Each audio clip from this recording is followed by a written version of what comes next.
여러분 안녕하십니까? 2024년 5월 14일 화요일 좋은 아침입니다.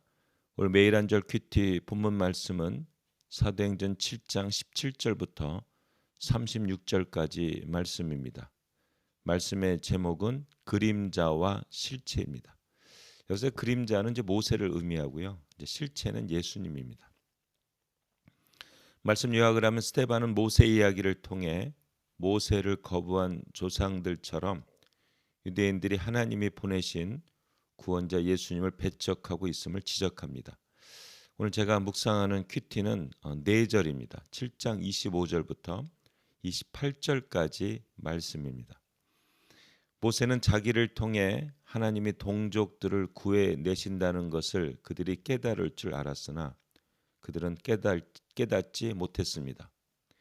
이튿날 모세는 두 이스라엘 사람이 싸우는 것을 보고 가서 여보시오, 동족끼리 이랬어야 되겠습니까?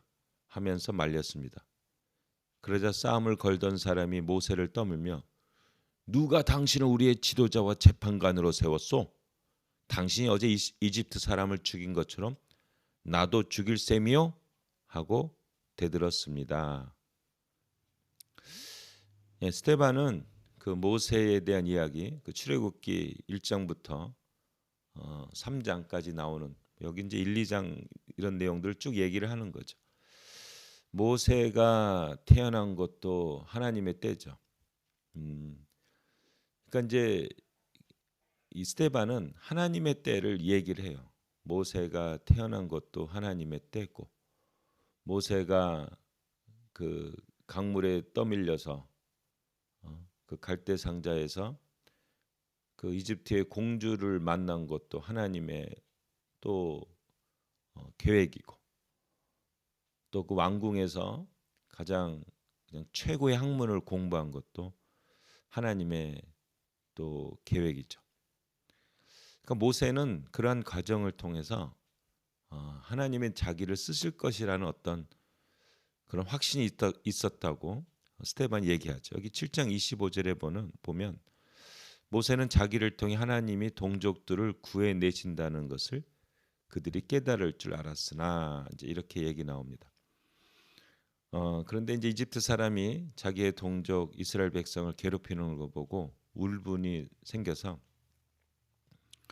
그 이제 이집트 사람을 이제 이 모세가 이제 죽여버리죠. 근데 그것이 소문이 안 나는 줄 알았어요. 근데 오늘 얘기 보면은 이스라엘 사람들이 보고 아니 동족끼리 왜 싸우냐고 그랬더니 누가 당신을 우리의 지도자와 재판관으로 세웠냐고 당신이 언제 이집트 사람을 죽인 것처럼 나도 죽일 것이야 막 이렇게 대들어가지고 결국 이제 이런 걸 통해서 발각이 되죠. 그 당시에 이집트 왕의 라이벌이죠. 모세는 지금 이제 모세도 이스라엘 백성이라는 걸 이스라엘 후손이라는 걸 알고 있지 않습니까? 근데 당시에 그 이스라엘 백성들이 엄청 늘어서 몇백만 명이 되는 그러한 장정막 막 60만 명 이런 일들이 벌어지니까 이게 대적이었는데 이걸 기회로 해서 결국은 그 이집트의 왕의 눈을 피해 이제 도망가게 되는 도망자의 신세가 되게 되었습니다. 모세는 이스라엘 백성들을 도우려고 한 거예요. 그런데 동족들이 그 모세를 막 소문을 내고 막 신고를 하고 그래가지고 결국 모세는 미디안 광야로 도망가서 40년 동안 이제 목자 생활을 하게 되죠. 이게 이제 예수님의 모습이라는 거예요. 스데반의 얘기는 나중에 이제 40년 후에 하나님께서 이제 또 나타나셔서 가시떨기에서 결국은 너는 가서 너의 동족을 구원해라. 그래서 결국은 모세가 그 미디안 광야에서 돌아와서 10가지 재앙을 통해서 이스라엘 백성들을 구원하잖아요. 자기가 도우려고 했는데 이렇게 막 소문내고 신고하고 그래가지고 결국은 그 배신당한 거죠. 모세가 이스라엘 백성들이 배신당해서 미디안 광야에 사는데 그 자기를 배신하고 했던 그 이스라엘 백성을 구원하기 위하여 다시 이집트로 들어가는 이 모세의 모습이 바로 예수님의 모습이라는 겁니다. 우리 인류가, 우리 인간들이 하나님을 배신했잖아요. 그런데 그 배신했던 그 하나님의 백성들을 살리기 위해서 하나님께서 예수님을 보내신 거와 같다는 거죠. 그래서 오늘 제목이 그림자와 실체입니다. 이 모습을, 예수님의 모습을 이미 모세가 보여주었다는 건데, 여기서 중요한 포인트는 뭐냐면, 이 스데반의 설교를 들으면서 유대인들이 분노한 건 뭐냐면, 자기들을 그 모세를 배신한 이스라엘 백성으로 자기들을 몰아붙이는 거죠. 그래서 여기서 결국은 이것 때문에 이를 갈고 이제 이 스데반을 돌로 쳐 죽이게 된 계기가 된 겁니다. 근데 이게 맞는 얘기죠. 찔림을 받으면 회개를 해야 되는데, 찔림을 받고 분노하고 도리어 더 악한 일을 범하는 사람들의 모습이 보게 됩니다. 여러분, 여기서 우리가 중요한 건 뭐냐면 하나님의 사랑과 하나님의 계획이라고 생각합니다. 하나님께서 아담과 하와가 하나님이 되고 싶어서 선악과를 따먹었잖아요. 배신했잖아요.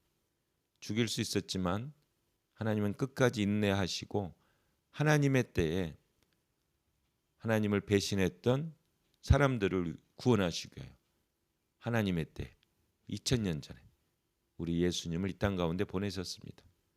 그리고 십자가의 죽으심을 통하여 우리의 모든 죄를 용서하시고 믿을 때, 예수님을 그리스도로 고백할 때 우리 하나님의 자녀 삼게 하시며 부활의 영광을 통하여 그것을 확증하게 하여 주셨습니다. 이게 하나님의 은혜라는 겁니다. 이것을 모세를 통하여 미리 보여주셨습니다. 하나님 여러분들 사랑하시고 배신하더라도 끝까지 찾아와 주셔서 구원해 주십니다. 우리는 받아들이고 믿고 따르고 순종만 하면 됩니다. 우리 하나님의 은혜를 기억하고 배신하지 말고, 다시는 배신하지 말고 끝까지 믿음을 지키고 나가는 여러분들이 되시길 예수님의 이름으로 축복합니다. 오늘 하루가 이 하나님의 은혜, 예수 그리스도의 십자가의 사랑과 부활의 영광을 온전히 누리는 하루가 되시기를 예수님의 이름으로 축복합니다. 아멘. 하나님 아버지, 모세를 통하여 예수님을 증거했습니다. 모세는 자기 동족 이스라엘 돕고자 했는데 동족들은 배반하고 소문내고 신고하고 해서 결국 모세는 미디안 광야로 40년 동안 아주 불쌍하게 살게 됩니다. 그러나 하나님은 그런 모세에 다시 자기를 배신했던 동족들에게 보내서 10가지 재앙을 통하여 구출하게 됩니다. 이게 하나님의 사랑이요, 이게 모세를 통한 예수 그리스도의 모습입니다. 주님, 늘 이 예수님 사랑하고 믿음으로 순종하는 우리가 되게 도와주시옵소서. 감사함 예수님의 이름으로 기도합니다. 아멘. 그림자 모세를 통하여 예수 그리스도의 은혜와 사랑을 다시 한번 기억합시다. 오늘의 한마디였습니다. 아멘.